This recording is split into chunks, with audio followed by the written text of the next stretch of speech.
On this episode of Hit Points Unlocked, reintroduction time. NES Classic ends production.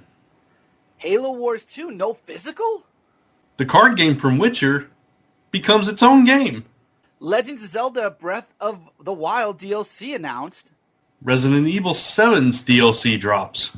And Resident Evil 7 Unlocked.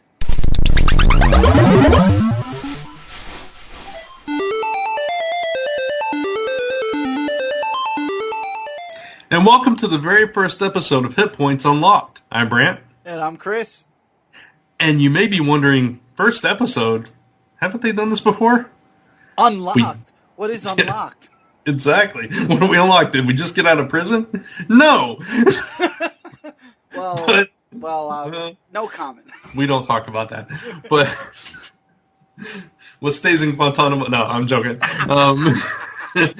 But this is the return of Zone 4's premier gaming podcast, renewed, reintroduced, retitled, yeah, absolutely. And for those of you that have been following Zone 4 for a long time, you know that we did do a gaming podcast called Hit Points. Original, yeah. We are original. We are first. Let nobody tell you different. Exactly. We launched in early 2015. We ended in late 2015. And that's the last episode that we did of Hit Points. And we talked about, if you guys want to know why we ended Hit Points, you can go back and listen to episode 5. It is on the Zone 4 feed in iTunes. You can find it there. You can listen to it.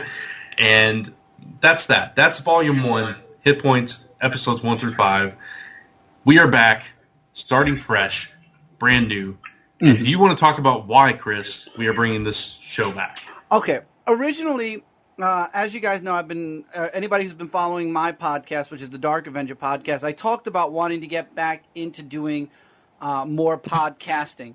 And the reason we ended the original Hit Points was because we weren't able to really keep up with the gaming news, the video games, and everything like that. But currently, I started getting back into a bit of gaming, and I've always been on top of main, what's the word I'm looking for? Main franchises.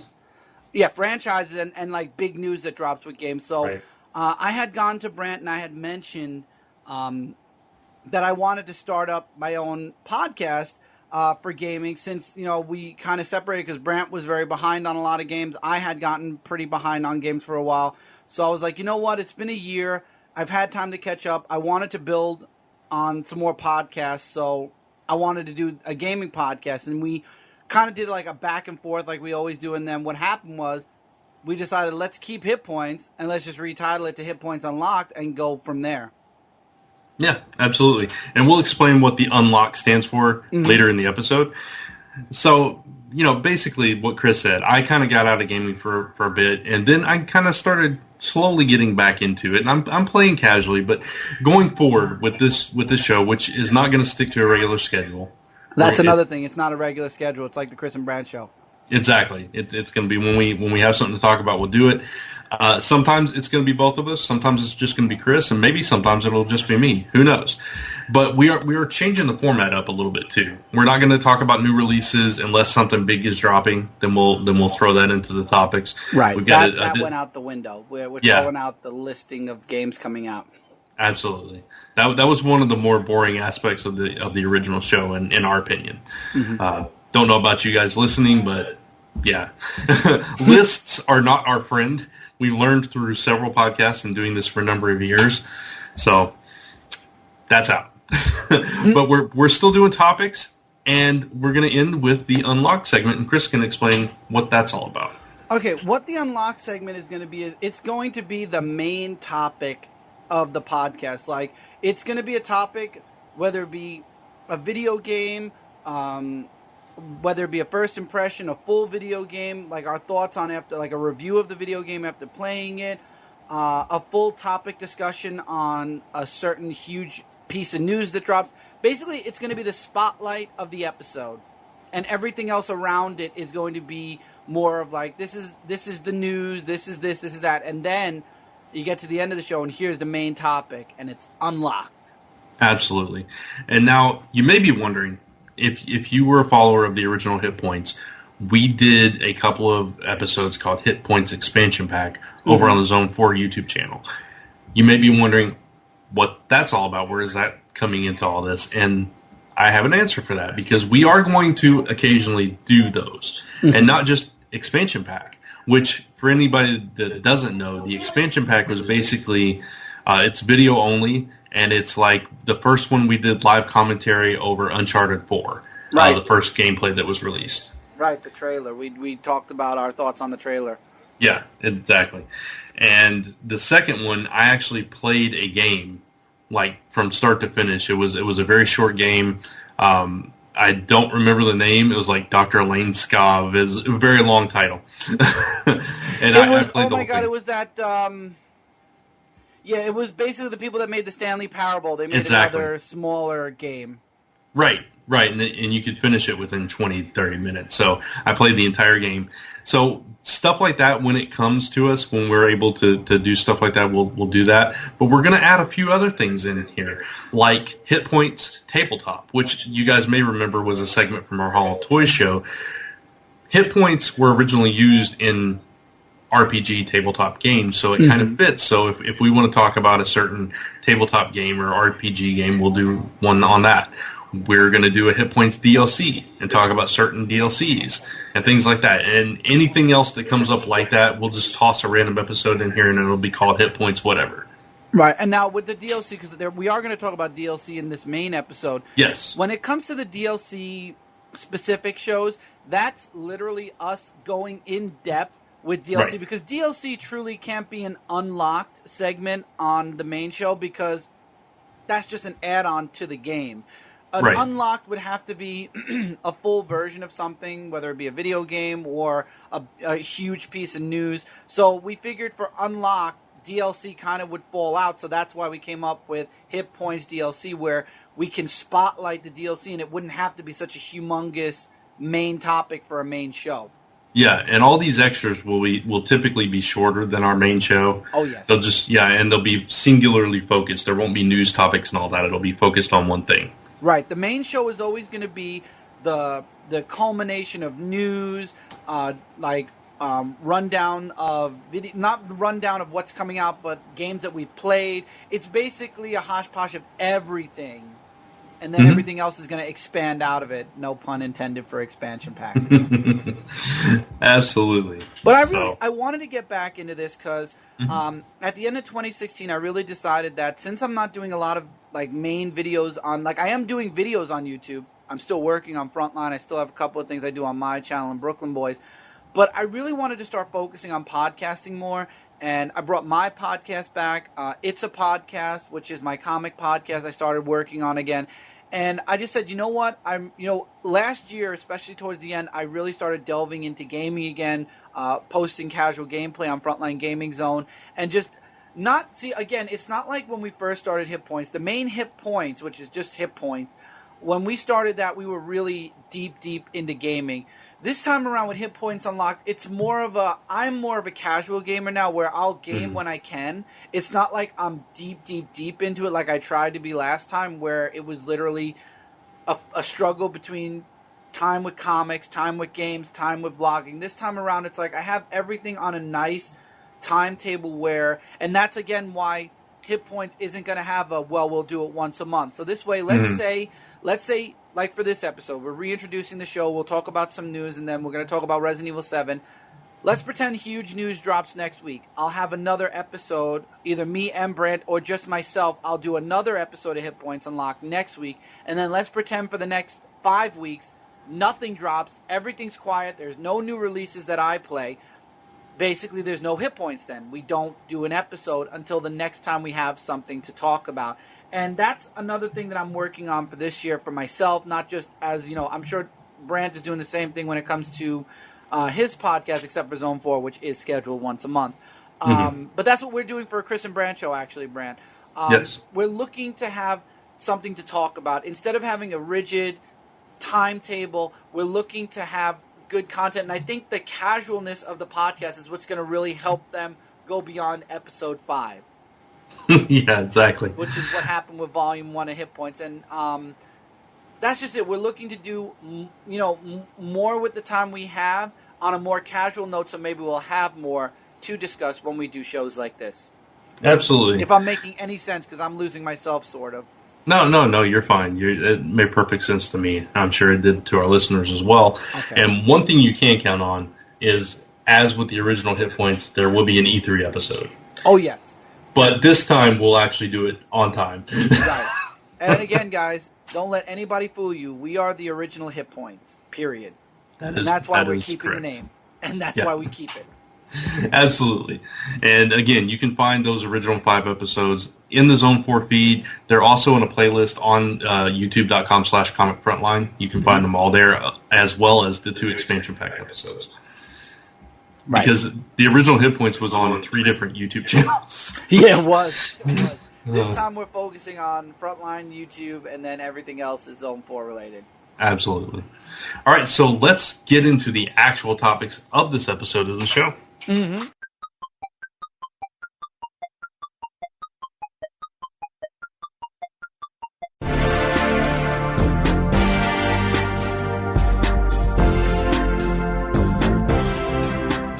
Okay, for those of you that are huge fans of the NES Classic and you have the system, awesome. But for those of you out there that want the NES Classic, I would recommend finding one before the month of May, because some rumors are dropping that Nintendo is going to end production of the NES Classic in May. A few stores already mentioned that pre-orders will be going up until May, and that is when they're going to be getting their last shipment, and then we will not be seeing the NES Classic anymore. This is me thinking Nintendo really wants to try to make some money off of this system, and they already are, so it's not like people don't want it, but I think it's kind of a jerk move to pull it so quick from the market when they just released it not 6 months ago. Yeah, no, I agree, and it's popular because, it's retro, and it's hard to find those original systems and games and everything, and I don't know, a lot of Nintendo's practices, and we've talked about this before, baffle me. They really do. I don't understand why they make some of the choices they make, and if those rumors are true and they are ending production on this already, I guess they're doing it because the Nintendo Switch is coming out, and maybe the whole reason they released it was to get people excited about Nintendo. I guess. Yeah, I could see that. That's a good marketing ploy. But at the same time, though, it's been so hard for people to get. I mean, Michael got a used one for not a used. I mean, the person only played it once, but he got a played NES Classic, and it's been almost impossible for him to get it. Yeah, Nintendo's notorious for that too, right? Oh, very. My Wii for system came all the way from Japan. Mm-hmm. Yeah. It's crazy, and honestly, there's a thing called a Raspberry. I don't know if you're familiar with this. I have, but it's you have one? I don't have it. I know what it is. Oh, you know what it is. You can get all those classic games, and not just for Nintendo, for other systems as well, emulators. I've actually played one. My Lisa's brother has one, and we actually played several games on it. So, there are alternatives, but it was nice to have the official Nintendo. So it's sad if they really are ending production on that. What Michael and I are doing when it comes to classic games are we subscribe to a mystery box, which we open on Frontline, that delivers retro games, and we got a retro trio, which allows us to play games from the Nintendo, Super Nintendo, and Sega Genesis. Right. So that's why when it came to the NES Classic, I didn't understand why Michael wanted. Well, I do, because we don't have a lot of the games that are on the Classic yet. Right. But at the same time, if you have the old cartridges, just go out and get a system. The Retro Trio is not an emulator. It actually runs all the games as if it was the Nintendo, Super Nintendo, yada yada. Honestly, there's no... The only thing I told Michael is he better get another controller before they end production on it, because if they end production on the system, they're going to end production on the controllers, and you need at least 2 controllers to get 2 players. But, again, I watched Michael play it. I played it a little bit. Another downside to it is the controller. You know how it was delayed from the game? They literally emulated they copied exactly how games were back in the early 90s and late 80s. Yeah. To a T. And I don't know, I mean, it was okay. I played it a little bit, but the point of the matter is, if you didn't get an NES Classic yet and you want one, definitely go out and find one soon, because very soon it's not going to be on the market, and then people on eBay are going to be selling those puppies for about $500-$600 used. Yeah. That's what I hate. The eBay people that'll literally find a gold mine, buy like 10 of them, and sell each of them for like $1,000 brand new. Right. And I don't know. There's been no official confirmation on this, by the way. Yeah, no official one yet. Yeah, this has just popped up in the past couple of days or so, and it's everybody's talking about it though, which that's a bad sign. But we'll keep you informed right here or on the Zone 4 Facebook page if we find out before the next episode of this airs. We'll keep you informed if there is official confirmation or denial or whatever. I hope not. I mean, I understand that the Switch is coming. I really do. And again, it goes back to their practices. And you know what's really worrying me with the Nintendo Switch? If Nintendo keeps up their practice of we don't want our games streamed on YouTube, how are people going to promote the system other than doing an unboxing of said system? Yeah. I don't know. Like I said, Nintendo's practices baffle me a lot. I don't understand their marketing strategies. Because, I mean, granted, Nintendo is popular. People love Nintendo. It's classic. It's typically family-friendly. Excuse me. And they seem to not want to service their consumers as much as some of their competitors do. It makes no sense to me. And that's why PlayStation and Xbox are on top. That's correct. Speaking of the Switch, just to throw it out there, it does release on March 3rd, so very, very soon. Launches with a number of games. One of those we'll be talking about in a little bit. Yeah. We're not getting the first wave. Obviously, just like the Nintendo Classic, Michael went on Amazon just to see if it was still available, and this was months ago, and it was sold out. The second it went up on Amazon, I would say not even a half hour later, it was gone. It's still gone. And I have 100% faith that it's going to stay that way for at least a year. Michael has faith and thinks it'll be back in like 6 months to 3 to 6 months, and he'll be able to pre-order or order one. I don't foresee that happening at least for a year, because Nintendo just does not produce. They don't. What's the word I'm looking for? Where they make less than what the consumer wants. Yeah, they don't meet demand. Exactly. Their production does not meet demand whatsoever, and it's sad. And that's what's going to hurt the system on launch, in my opinion. It's going to be like, look, our system's sold out. Yeah, because you only made 10. Yeah, it hurt the Wii and the Wii U the same way, if I remember correctly. Yeah, and they still haven't learned. Yeah, I don't know. I don't understand again. So, but who am I? They're Nintendo. Personally, I'm okay now. I told Michael I really don't mind not having the Switch for a year, because I'm enjoying the Wii U, and I'm enjoying, the PlayStation, so I really wouldn't have that much time for the Switch anyway. Yeah. And another thing, Nintendo decided to be innovative and go the route of Wiimotes and motion and movement, and we're never going to touch controllers again, and now we get the Switch, and the title is very ironic, because they switch back to controllers. There's no what's that thing called now? There's no motion radar. There's no motion controls. Sensor bar. There's no sensor bar. There's no motion controls. It goes back to controllers. Right. Exactly. So good job, Nintendo, on promising you'll never go back. Yeah, and the only game I'm interested in the launch, which is what we're talking about a little bit, is also available on the Wii U. Just tossing that out there. Oh, yes, that is true. It is. And that's probably where I'm going to buy it from, just an FYI. Exactly. 99.9% I'm going to order it for the Wii U, because it's available for it, and I don't need a Switch, so... Yep. But we'll talk about that in a bit. What is our next topic, Chris? Okay, Halo Wars 2 has announced... Microsoft and Windows have announced that... Microsoft has announced for Windows and Xbox they will not be releasing a physical disc for Halo Wars 2. It will all be download. So anybody who pre-ordered the game physically is going to either have to cancel or they're going to end up getting a download code. You want to know the interesting thing about that? Mm-hmm. On the Halo Wars 2 subpage of Xbox.com, the image is of an actual case. Yep. Well, I find that funny because there's actually times where you get a case, but inside is a code instead of a CD.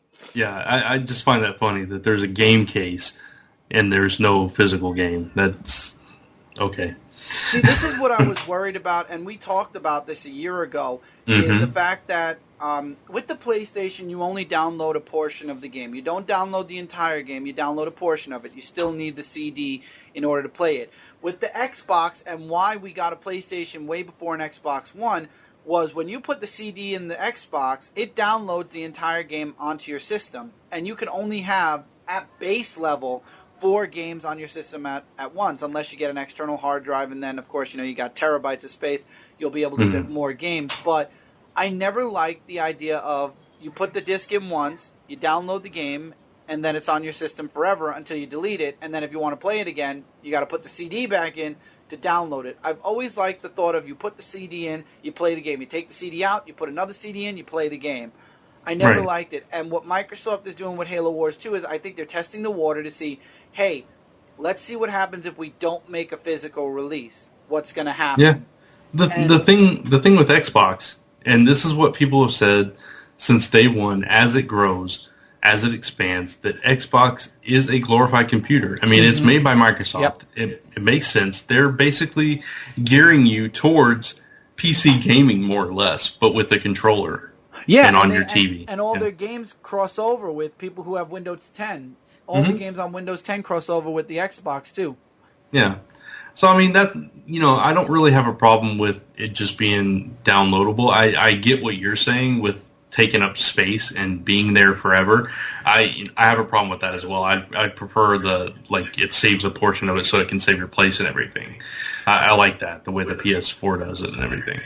But it kind of makes sense, especially if you're used to playing games on the computer. Like, I play a lot of games through Steam, so they are downloaded on my computer. Right. So it's the same thing conceptually with that.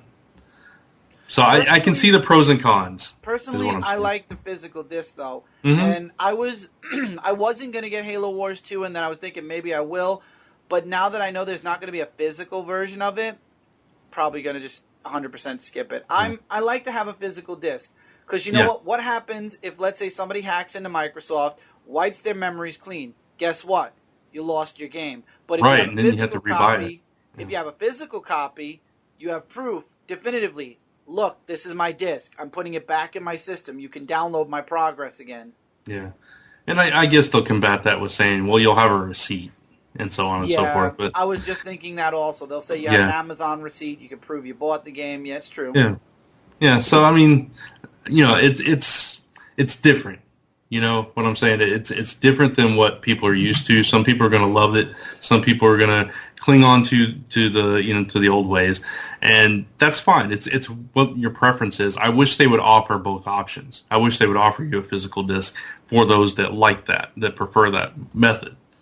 So it's kind of like in the world of comics, where you have digital comics and you have physical. Some people prefer the physical. Some people prefer the digital. Offer both. Gotcha. That's my take on it. Speaking of Halo Wars 2, by the way, February 16th, 4 p.m. Pacific time, there is a live launch event for it. So if you're interested, you can check that out. That's really interesting, actually. I might check it out. But again, Halo Wars, I tried the first game. I really wasn't into it. I like the main Halo story or the first-person shooter main stories that, like, center around it. I never was really more of a, I forgot what they compared it to, but I was never a fan of the strategic kind of game thing. It's more like, it's kind of like Risk or Civilization or something like that, right? Something like that, yeah, something like that. Yeah. I'm not into those. Yeah, I've never really been into that. I've never been much of a first-person shooter guy either, but what I did play of Halo, I did enjoy the story aspect of it. You mean the main Halo game? The main Halo game, yes. Okay.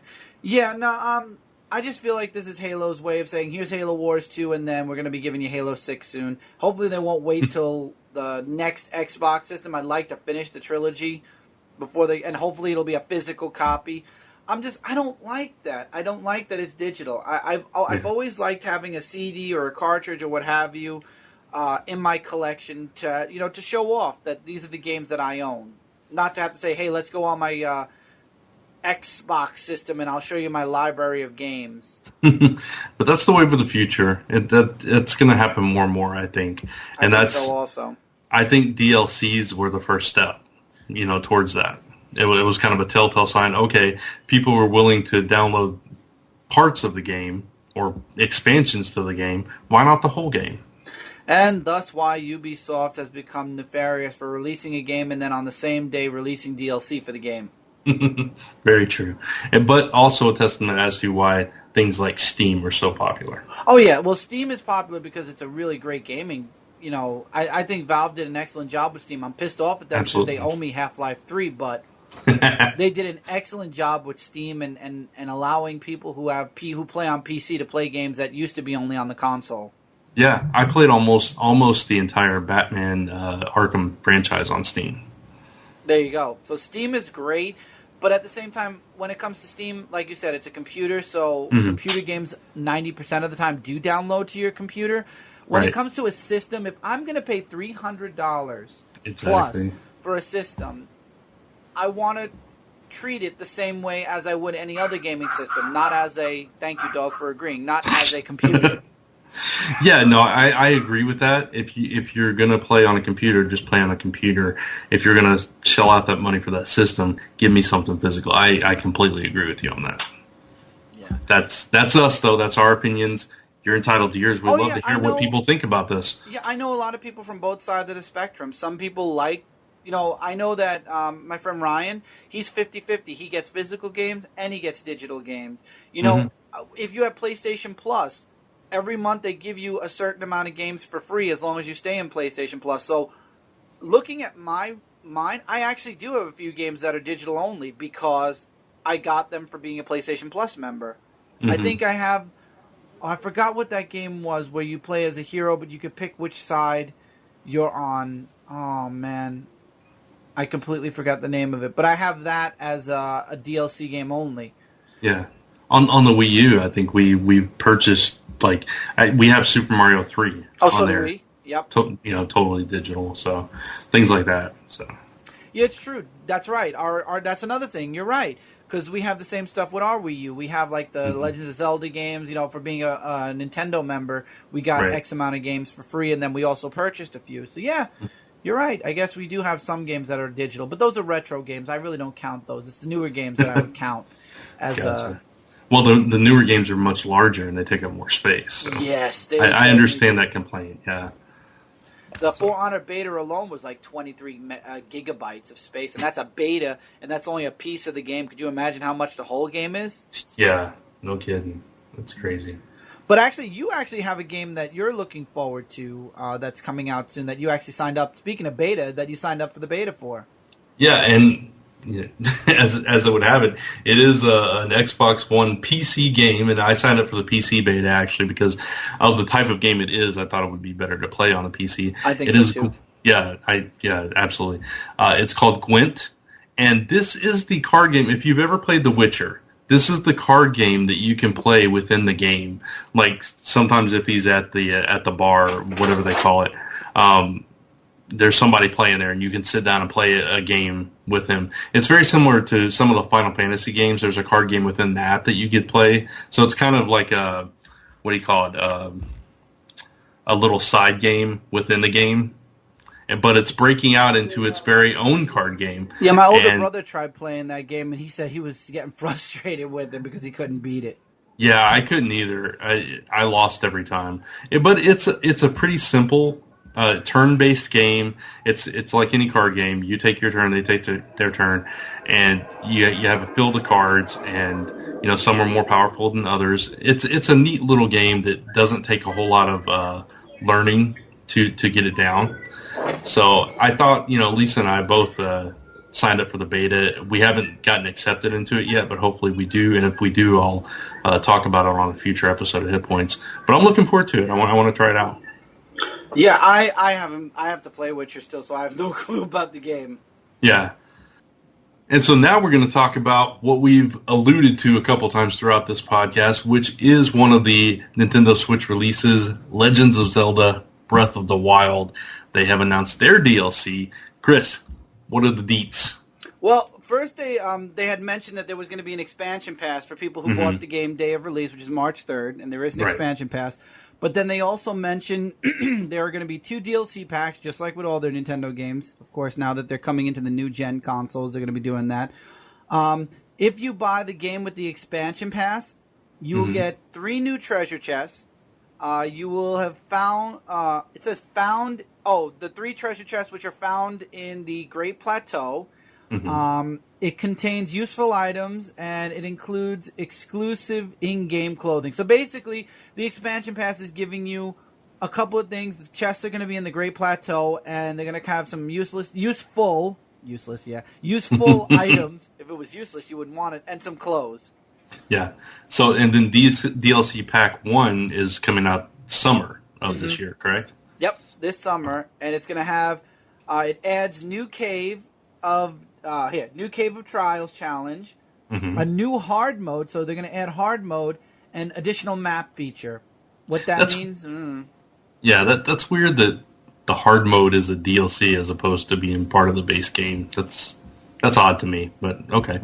It's odd to me too. But really, it doesn't look like really much as far as the story. But DLC Pack 2, which drops holiday of 2017, which is when most of the good games for the Nintendo Switch are dropping, like Mario and a few others, you get new original story, so they're adding to the story, a new dungeon, and additional challenges. Now, see, that pack sounds good. That's the pack I'd want to get, exactly. Yeah. I don't need the expansion pass. I don't need the DLC Pack 1. I want Pack 2. Right. I mean, the Cave of Trials challenge in DLC Pack 1 isn't bad. If it's cool, but yeah, excuse me I keep getting those letters jumbled. DLC Pack 2 is the one, because like you said, the original story, that sells it alone right there. Right. The Pack 2 it just seems like that would be, I'm sorry, I'm walking away for a second just to open my door. DLC Pack 2 for me that's going to sell me. I think if anything out of everything, I'm going to probably end up buying DLC Pack 2. Yeah, absolutely. And like we mentioned earlier in the show, if you don't get a Nintendo Switch or you didn't pre-order and you can't find them anywhere, this particular game is going to be released on the Wii U as well. So you can you'll be able to get the DLC on the Wii as well.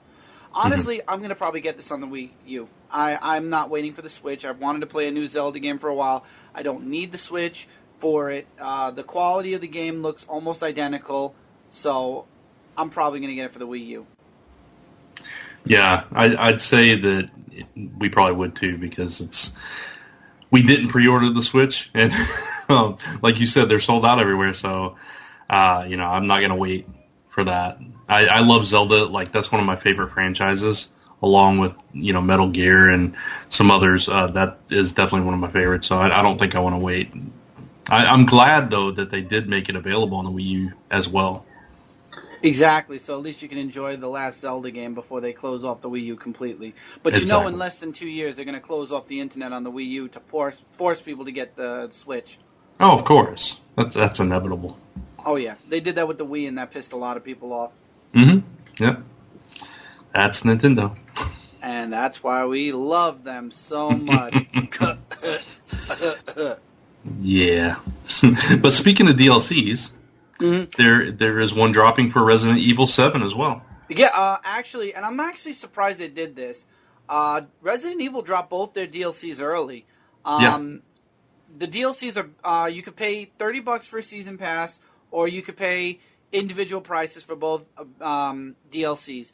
The first DLC, which is Banned Footage 1, came out a week after the game was dropped. It had the Bedroom, Nightmare, which is another VHS, and Ethan Must Die. Now, the Bedroom adds to Clancy's backstory, where he's captured, and the whole premise of the VHS is to escape the bedroom. Okay, and I apologize. I didn't realize they had already dropped. I'm sorry. I don't have the game. Two just dropped. Two just dropped. Okay, so you're cool. fine. Nightmare is the weaker of the three. That's basically just you are in the basement of the house, and you have to survive for 4 hours, in-game 4 hours, not in reality 4 hours. You just have to survive until morning. And it's just basically you running back and forth, collecting scrap, buying guns, putting up traps, and just basically surviving. You just literally, you must survive, until the end of the round kind of deal. Right. Nothing special. More of a grinder more than anything else. And anybody who's not a fan of grinders, you're not going to like Nightmare. Ethan must die. You have to go through the house. You have to open crates. And basically you're just going from place to place. I think you have to go through the entire mansion. And the whole premise of it is you got the monsters that are trying to kill you, and you just have to survive. Right. That's it. Gotcha. But it's a little bit better than Nightmare. If anything, I'd say out of the three, Nightmare is my weakest because I don't like grinders, and that's exactly what Nightmare is. Right. Bedroom is the shining, the shining star of the first DLC pack, and Ethan Must Die is a nice close second place. Gotcha. Cool. Now, the second DLC just dropped recently, and this has 3 tapes. Well, 2 tapes and then an extra. You have 21, which is a VHS tape. You have Sisters, which builds on the story. And then you have Jack's 55th birthday, which is kind of like Ethan Must Die. We'll go from the weakest to the strongest. Jack's 55th birthday. Another grinder. You literally have to just run around an area, picking up food and feeding it to Jack, who is supposed to be this big, scary dude from the game. They take the game, and I think this hurts the game in a way. It makes it more of a joke, because you have to bring him food, and he has to eat it. And he's wearing a clown nose, and a clown hat, and clown glasses, and it's like, oh, you didn't just do that. Yeah. They took a horror game, and they threw comedy. Like, a really, really, like, what kind of comedy into it. That's not the franchise to do that with. No. I agree with you, yeah. So that's the weakest, with him all dressed up looking like a fool, and you just have to bring him food. Yeah, that's just a very weird grinder that only people who are looking to get the achievements or trophies for are going to do. Mm-hmm. It's pointless. Mm-hmm. 21 is another Clancy video. And this one now, it's kind of like the Happy Birthday VHS. You're Clancy, and Lucas is putting you through one of his games, and 21 is blackjack.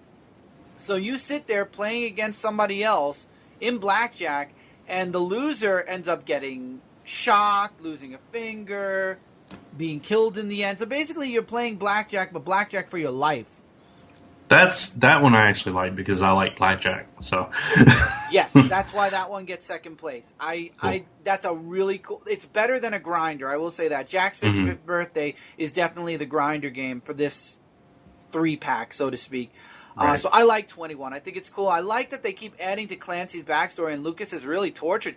Clancy is the guy that gets captured during the demo. Okay. He's the guy that's on the VHS. So I like what they're doing with his character, and I really want them to do more with Clancy. I'd like that. Sisters is number 1 and the shining star for this one, because Sisters is how the Baker family found Evelyn. And basically, it's the prequel to the game, to how the Baker family got taken over, basically. Yeah. And turned into the crazy, sadistic family that we know and need to survive in the game. Nice. And you play as Zoe. So you're playing as Zoe, watching your family basically transform from this wonderful, amazing, Southern family into these twisted, sick, crazy people. Right. And it's sad. It really is. And that definitely gets a shining star. And there's multiple endings. You could have a good ending or a bad ending. And, of course, the good ending is the true ending. The bad ending is strictly if you want to get the achievement for the bad ending. Yeah, that's cool that they have different endings. I love games that do that. Oh, yeah. A lot of people were very happy with that. And I'm very happy with that. I'm going to be playing around doing multiple. You can do multiple different things during the playthrough. So it has a lot of replayability because of that. There's a lot you can do. Right. Now, there is another DLC that's free and is supposed to drop in later on in 2017 called Not a Hero. If you beat Resident Evil 7, they tease it. They say coming soon for free is going to be the DLC Not a Hero. I think that, And there's a bit of rumor going around that Capcom has a third banned footage volume 3, a third DLC planned outside of the season pass. So if you bought the season pass, you won't get it. At least I'm thinking that's what the rumor is. But they're planning on doing something extra. So when you get Not a Hero, there's going to be banned footage volume 3 that you can buy with it as well. Ah, okay. I think that's interesting. Yeah. There's like no information, like no official information on that yet, right? No official. The only official information I have for today is that Not a Hero is coming later in 2017. Mm-hmm. Right. And that's going to center around the Redfield character. Okay. And that's all we got for Resident Evil. But the DLC, I've had the pleasure of playing the first volume. The second volume I just downloaded, but I did watch a fair amount of it. And that's why I say Sisters is that's going to be the first thing I play. Blackjack second, and if I need the achievements or the trophies, I'll play Jack's 55th birthday. But that's more of a when I have nothing better to do with my life. Awesome, gotcha. But it's stupid as all hell. But that leads us right into the first segment of Unlocked.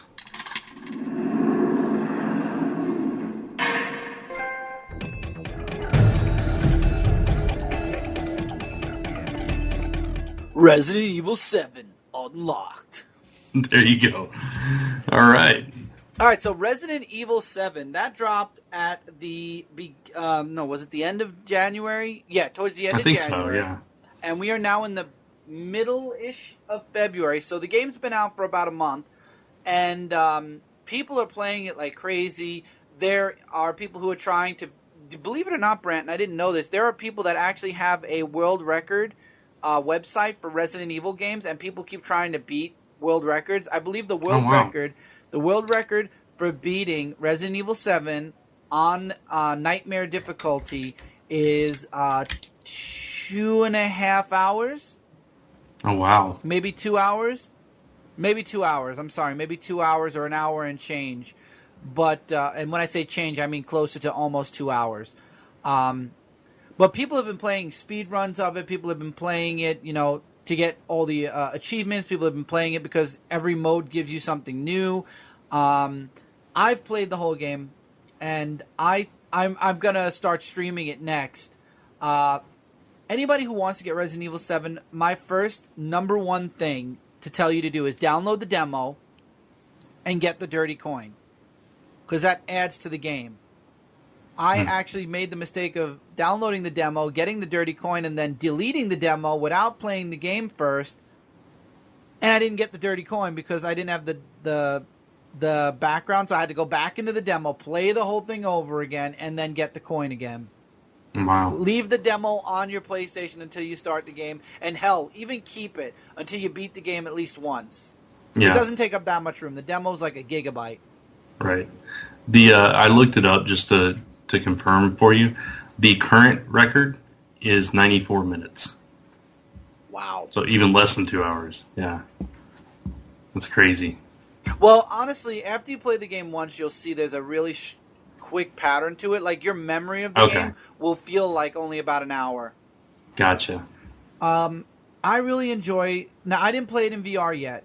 So this is my impression of the game before VR. Will I be doing VR? Oh, hell yeah. You know. If the game is meant to have VR with it, and I have a VR, I'm going to play it in VR at some point. Yeah, if you have the VR, you might as well play it, right? Exactly. The game it definitely sets the franchise back on a very strong lead. What happened was the first three... I like how somebody explained how Resident Evil is a trilogy setup. Resident Evil 1, 2, and 3, all based around Raccoon City, involving Chris, Jill, Claire, Leon. Those are the main characters of all three of the games. Right. And then you have all little attached games like Outbreak and whatever, the little games in between. Then you have Resident Evil 4, 5, and 6. 6, either you love it or you hate it. 4 starts the franchise off in a new direction, which was the action, quick button events, and it focused on Leon. 7 led into basically the other 3 were Pelagas. It wasn't zombies. It was more focused on the Pelagas that you see in Resident Evil 4, and then Resident Evil 6 kind of mixes up the zombies and the Pelagas, and then it kind of brings everything to a crescendo ending, so to speak. Yeah. And then, of course, you have Umbrella Chronicles 1 and 2 that came out for the Wii at the same time. I believe if you got Resident Evil 6 with the deluxe version, you got both games on the PlayStation. If I'm not forgetting, if I'm remembering correctly. I'm not sure, honestly. I'm not sure either, and that ended everything with the zombies, the Pelagas, everything. That gave everything a feeling of like the end. So with Resident Evil 4, it's a new chapter now. We had the zombies for the first 3. We had the Pelagas for the next 3. Now we have the Baker family and Evelyn for this episode, this installment, and probably leading into stuff in the future. And the question is now, Umbrella's different. It looks like there's another corporation. We're not dealing with zombies anymore. We're dealing with something else. There's like Evelyn is like an experiment, and you're not dealing with zombies. You're dealing with the molded throughout the game. You're dealing with the Baker family who are possessed by Evelyn, who go completely insane, and they're basically mutate. There are mutations within them because of Evelyn. And the reason why the game is so quick to beat is you start off, obviously, in the place where the demo is. You start off in the guest house, and you're playing a guy called Ethan who's looking for his girlfriend who went missing 3 years ago. And there's a humongous mystery behind the whole game. What happened to the girlfriend in those 3 years, why the girlfriend went missing, who Evelyn is, how Umbrella is involved, and what's going on with the Baker family. And I'm not going to there is a twist, and I'm going to stop right at the twist. But what you do is you end up getting captured after a bit of walking around in the guest house, and then you have to survive the Baker family. And it's one wave after the other. First you survive the dad, then it's the mom, then it's the brother. And all throughout this time you're trying to save your girlfriend. You got the daughter, Zoe, who's not possessed by Evelyn somehow, who is trying to help you survive her parents and her family and give you a way of getting out of the mansion and away from the family. And when you finally break away from the family and you end up, quote unquote, saving your girlfriend, that's where the twist happens, and I love it. You think the game is over. You're like, yay, they left the mansion and he has his girlfriend and they're going to send help. The game doesn't end there. Because then they start answering the questions you've had since the beginning of the game. What Mia really was doing, who Evelyn is, what brought them to Louisiana to begin with. And that's where the twist happens. And then you look back. When you get to the end of the game, you look back from the beginning all the way through to when you escape the house, and you're like, holy crap. The true threat was looking me right in the face. And I didn't even see it until the end. Wow. Nice. There's a huge twist to the house, and it's like you literally, from the very beginning, could have ended it all. Oh, really? Wow. Well, not really, because you did have to get the stuff together, the chemicals together in order to take the person out, but you were literally right there with the threat the whole time, and it all goes right back to the house. That's pretty cool. Great. It's good. It's got good mystery, good Resident Evil puzzles. The horror aspect is back. The feeling helpless at moments is back. And I will spoil this much. You can't kill the Baker family. Not by normal means. So while you have a gun, when you're dealing with them outside of their boss fight, they are basically indestructible. Wow. So yeah. Well, that makes it harder. Oh yeah, the game... I have not even attempted the game on Nightmare Mode yet. If you beat the game on Nightmare Mode, let me tell you this, the reward for beating the game on Nightmare Mode, no matter how long, you get infinite ammo. Oh, wow. So that tells you how hard Nightmare Mode is. Yeah. That would be awesome, though, to have infinite ammo. But if you beat the game in 3 hours or less, or 4 hours or less, so 3.5 to 4 hours or less, you get running shoes, you get x-ray glasses, and you get the circle saw. The circle saw, you can play the entire game with, and it owns. It owns hard. It's like carrying a chainsaw throughout the entire game. Right.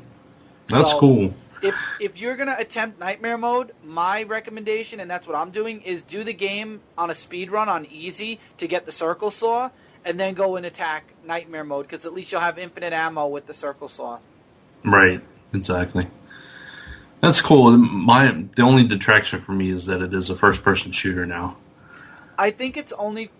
I can't say it's only for this game, because I think that's the direction they're going to be going with the franchise, at least for the next trilogy, for this trilogy. Yeah. But again, the reason they did that was because they were going to put VR with it. Yeah, I mean, I understand it, and that's fine. With VR, it might be different. I don't have VR. That might be a little bit more enjoyable. I've never been a huge first-person shooter From what I heard, there are people that have played the entire game in VR and survived, but people who are... 90% of people who have tried it, certain people had to stop after a while, because the VR is very immersive, Brent. I mean, I could sit here and talk about it with you for hours and explain how when I played just the Playroom, which is the little extra you get from PlayStation, how I literally felt like I turn around and I'm in the room. I mean, I know I'm not really in the room. I know that I'm really in my room, and I have to be careful I don't bump into anything. But when that thing is over your eyes, it's like you're there. Yeah. So to have these threats, literally, there are things that pop out in your face while you're playing it, on the console. Could you imagine that in your face? It would take a while to adjust to that reality that things are going to do that. Yeah, I can understand that. But that's the cool thing about a game like that. That's what that kind of game is designed for. That's just a little history with me with Resident Evil. It was actually my cousin that got me into it. I'd never played it, and he came over to our house, and he had one of them on the GameCube, and he stuck it in there and said he was like raving about it. Have you ever played this game? You got to play this game. And he's like, you got to play with the lights off. And so we plug it in, and then you get to that point where the dogs crash through the window and all that stuff. Oh my god! Then you must be like, lights on.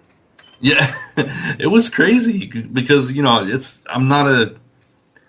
one of those jump scare things, but I don't know. There's something attractive about the franchise, and obviously a lot of people agree, or there wouldn't be so many movies and so many games. Well, Vendetta is the end. Resident Evil Vendetta that's coming out this summer is the last movie. Right, absolutely. But, I mean, that's like the fifth or sixth movie, right? Let's see. I have 1, 2, 3, 4, 5, and I'm missing 6. So, yeah, it's the 7th movie. Wow.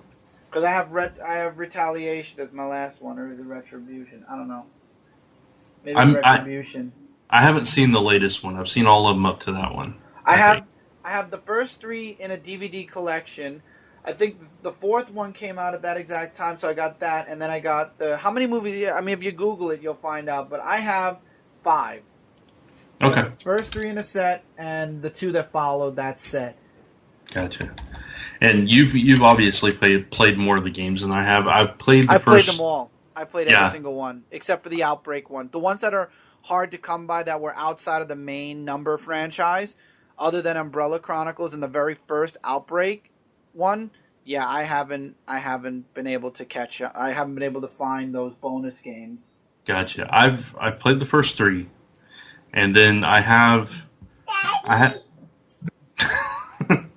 Tommy commenting from the background. Don't worry, go no, it's cool.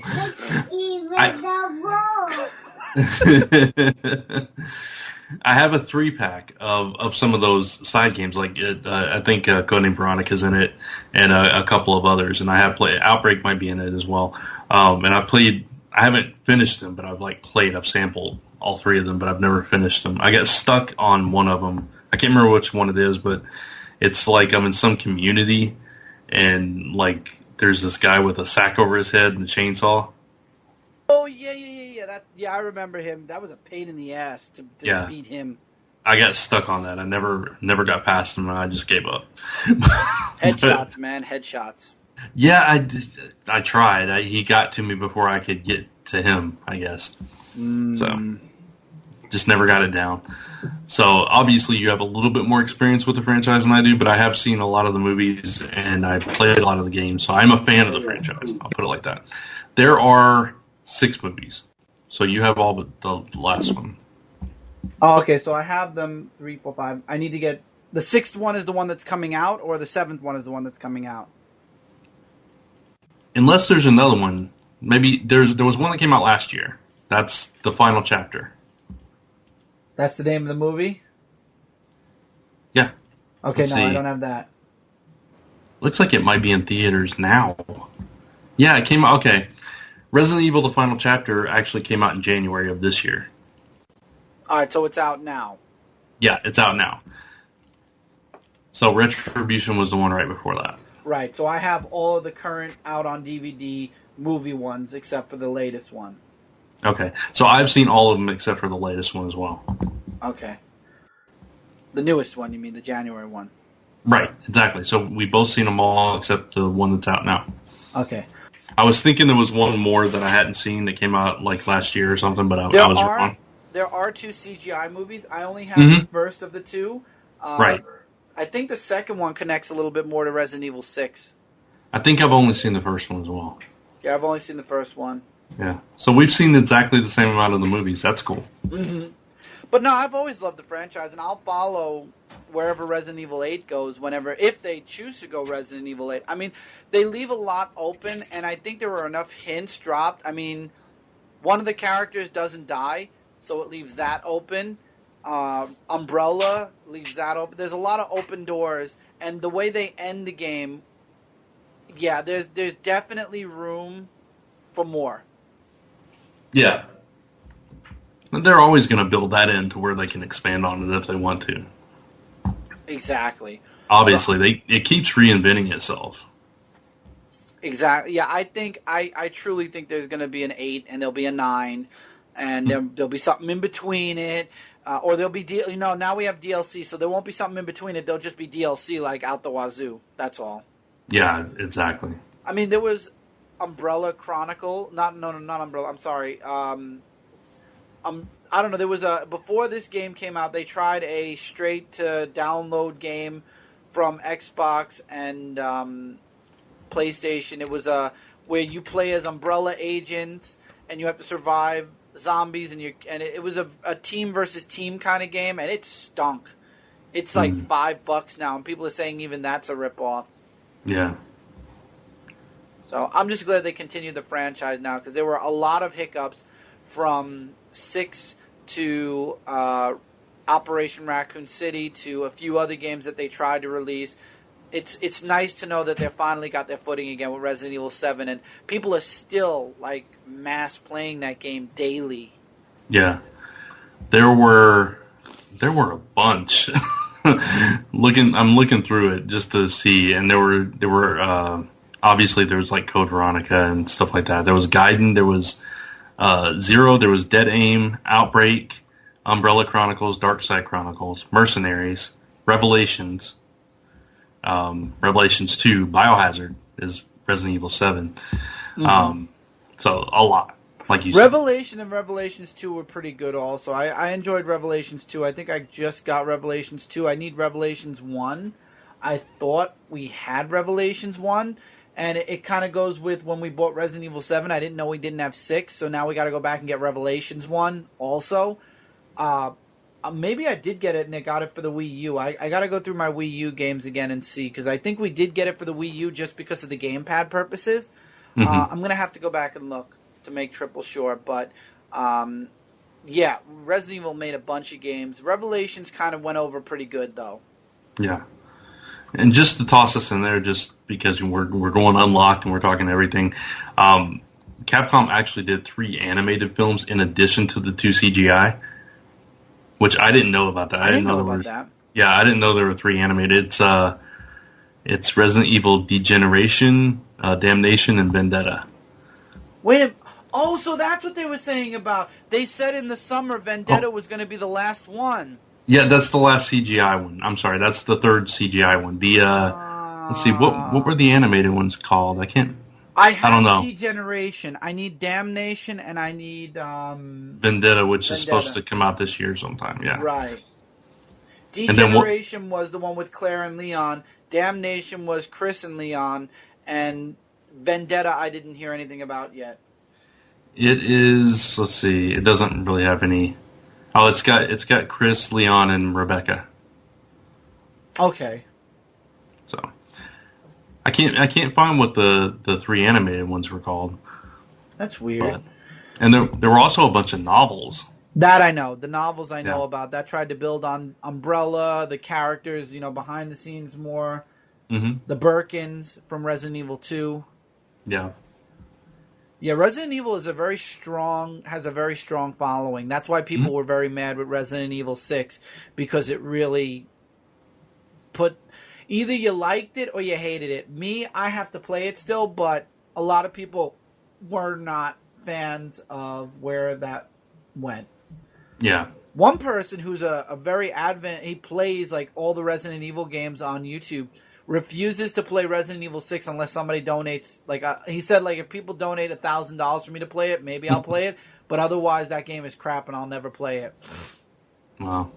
And that's like a super fan of Resident Evil. Plays every single other game. You want to know the irony in that? Mm-hmm. Despite the reception, which, like you said, it's like 67% on certain sites as far as ratings go, out of 100. But sales-wise, it was one of the best. It's the second best-selling title in the series. The first best was, I think, Resident Evil 2? It does not say in this particular thing. So okay. I'm not sure. But Resident Evil is a very strong franchise. I'm not surprised. Resident Evil 7 definitely is on its way to being one of the top sellers as well. Yeah. I would recommend it. If you haven't played it yet, regardless what system you get it on, get it. I think the graphics are the best on PC. I've watched a lot of people play it on PC, and there's a lot of the graphics you can push the graphics a bit more with the PC. Mm-hmm. So if you have a really excellent gaming PC, you would definitely want to play this on PC. Gotcha. Cool. But yeah, that's Resident Evil 7 Unlocked.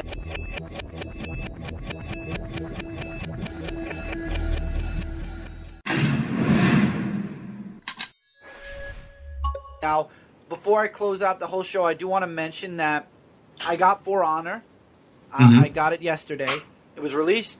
Well, this podcast will probably go up on YouTube towards the end of this week. We're recording this currently on a Wednesday, so this will probably go up Thursday, Friday on Frontline, and then I don't know when it's going to go up audio-wise. Right. But as of this recording, yesterday, For Honor was released. I just downloaded it last night. I got into the game just to look at it.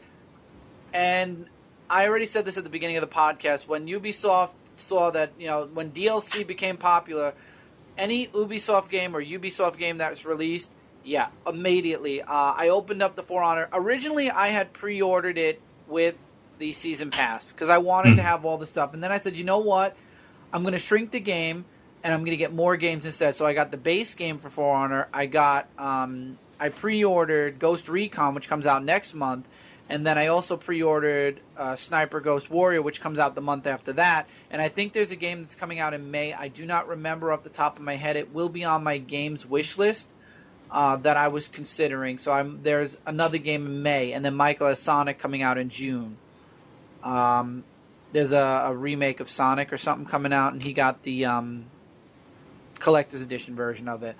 Gotcha. But anyway, I open up the disc because I got the standard edition, like I said, and already you open it up and there's 3 pieces of paper in there. One is the pre-order stuff, which is awesome. You get a couple extra clothings, whatever. Second thing is talking about the rewards. If you do certain things, you earn rewards, and then you could buy physical rewards from Ubisoft's website. And then the third thing about the Season Pass. And how on launch day, if you have the Season Pass, you get 6 additional characters to add to the game. So already I am 6 characters down because I do not have the Season Pass. Wow. they've already introduced 6 additional characters. Obviously, 2 from one, 2 from another, and 2 from the third. So I am already missing 2 characters from each faction because I don't have the season pass, and I can't even buy those characters because it's an early release. Those characters will be available to buy DLC-wise in general a week or 2 from now. So the only way you can get early access to these characters is if you pay the $40 extra for the season pass, and that's Ubisoft, and that's why I hate it. And inside the game, there are microtransactions. You could transact, you can buy silver in order to buy chests to get armor, and it's kind of like the way Overwatch is, where you could pay real money to get in-game money to get chests that guarantee you're going to get something really amazing in them. Yeah. It's like mobile games. Yeah, basically.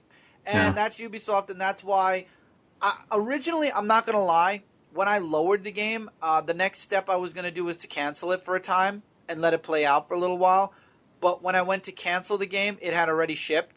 So I was like, okay, it shipped. So you know what? I'll deal with it. I'll see what's up. But I'm okay with microtransactions. And you know what? The microtransactions in the game, you could ignore them. You could just keep playing the multiplayer and racking up the in-game currency through playing multiplayer. So it's not like you have to pay money in order to get the good chest. You could just keep playing the game and earning the money, the way that you should. Right. The reason it annoys me is because there are people that are willing to shell out hundreds of dollars for microtransactions to get the best gear, so that when you play against them, there is no way in hell you're going to beat them. Right. And that's what pisses me off. That's true. It's a similar thing, like I said, with mobile games. You play against people that are constantly doing those microtransactions, and they level up all their things, and you try to compete against them, and you just can't. Because they have the better gear. That's the problem. And that's why Ubisoft, as a company, I don't like their ways. I'm not saying they're a bad company, don't buy from Ubisoft, but I do not like their policies when it comes to DLC. Because they throw DLC out at you right at the get-go. Literally, right at the start. Hey, the game's out today, and guess what? If you have the season pass, you get the first 6 characters a week early. It's like, come on, man. I literally just gave you $60 for your game. Yeah. And now you're going to tell me I need to pay another $40 so that I can get additional stuff for your game early? Come on. Right. I would prefer DLCs be something that expands your game later on. Like it's, okay, you release the game. It's kind of like World of Warcraft when they open up a new world or something, they do expansions. I would rather DLC be that kind of thing where it adds value to the game after you've played the game for a while, and it's something that's cool that kind of expand your experience of the game, but it's not necessary to play the game. Exactly. Yeah. I don't know, but that's my little rant for For Honor. I haven't played it yet, so I can't really give you an unlocked review about it yet. Right. However, I will be playing it soon. I do want to stream Resident Evil, so what I might do is I might let For Honor work their bugs out, because when it comes to games, for a week, people play it, they find the bugs, and then a week later there's a patch update.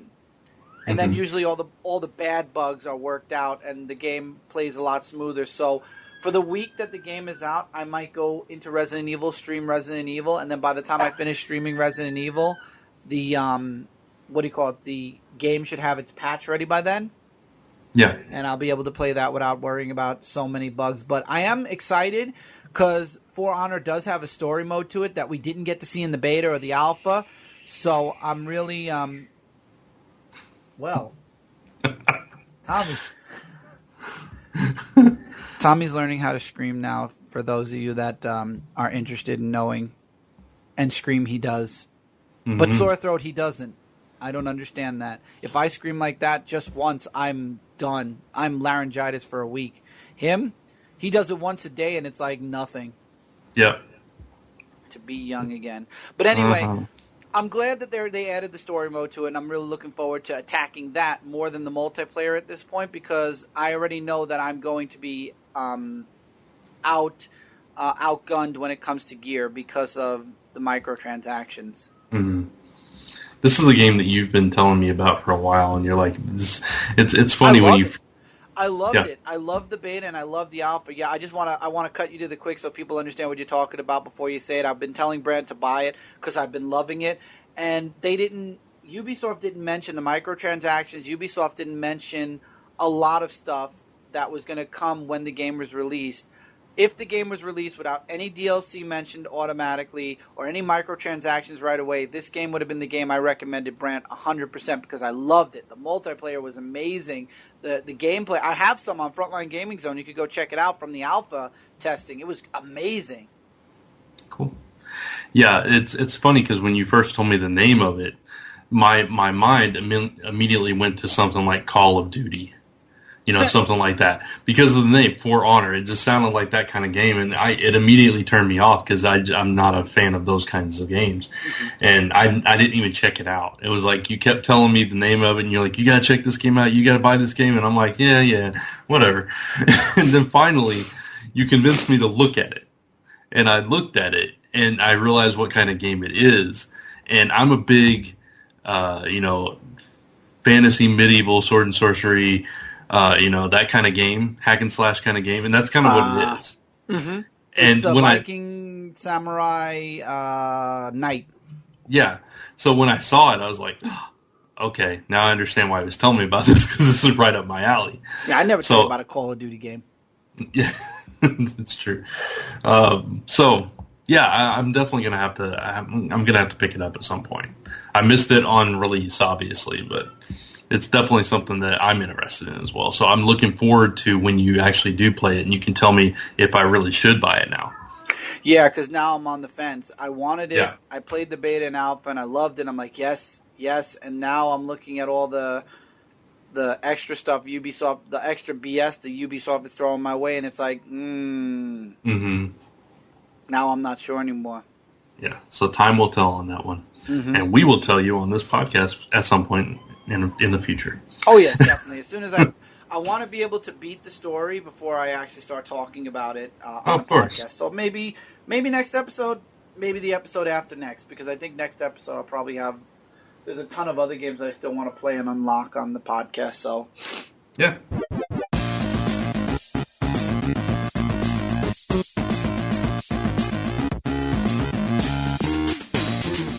I'm just glad that we got this podcast back up and running.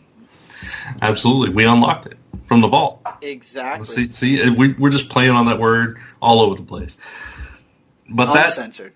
Yeah, that is going to wrap up the very first episode of Hit Points Unlocked as we close out the show here. We hope you enjoyed the resurgence, the revival of Hit Points, and hope you enjoyed the content that we talked about, and we'd love to hear your suggestions on stuff that we can unlock in the future. I was just going to say that. If you guys have any games, particularly, it doesn't have to be a New Age game. You can mention a retro game. I'll find a retro game. I mean, if you're talking Mario 1, 2, 3, if it's findable and I'm able to play it, we will unlock retro games, we will unlock current day games, and we will unlock future games. There's no limit. It doesn't have to be a new game. If you guys want us to do an unlocked an unlocked segment on an older game, just let us know. Give us a recommendation. Recommend a game to us and we'll check it out.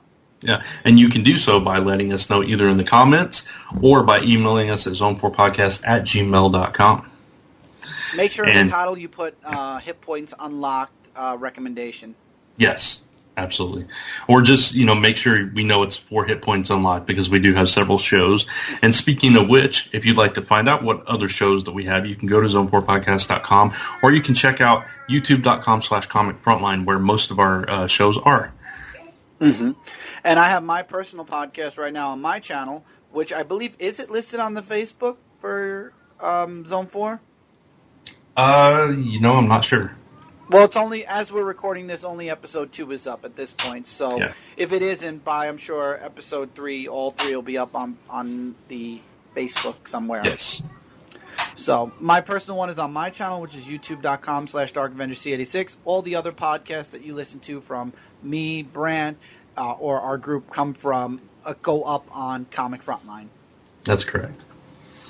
And there are playlists there. This will be in a playlist on Frontline as well. Yep. An updated playlist. An updated playlist, yes. Because the last time we did a hit points was, I think, about a year ago today. It might have been a Maybe little bit longer months. than that. Yeah. Real? Oh, longer than that? I think so. Months. I think it was October 2015. Honestly. Wow. Yeah. It's been a while. So we're glad to be back, and hopefully you guys are glad to have us as well. Mm-hmm. But until next time, this has been Hit Points Unlocked. Also, really quick, if you have any news that you find out that you'd like us to talk about, same as the games, feel free to message it to us. And we still can't close the show, but that's okay. I forgot that, and I wanted to cover it, but I didn't want to interrupt you. So go ahead and close the show. I'll be quiet now. That's all right. And now, that has been the very first episode of Hit Points Unlocked.